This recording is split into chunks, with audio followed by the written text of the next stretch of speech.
Senator Shelley Moore Capito took a tour of WVUP's Innovation and Technology Center on Thursday. Senator Capito has assisted in securing over $1 million in funding for the development of the WVUP facility. 400 new windows and 32 doors were purchased with the help of federal funding. Senator Capito played an integral part in Dr. Tory Jackson's vision for the facility.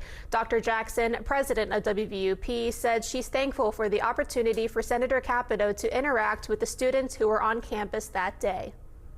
Well, we're very excited that the senator was able to take time from her busy schedule in Washington, D.C. to come to Vienna, West Virginia and see the project that we've been working on for several years.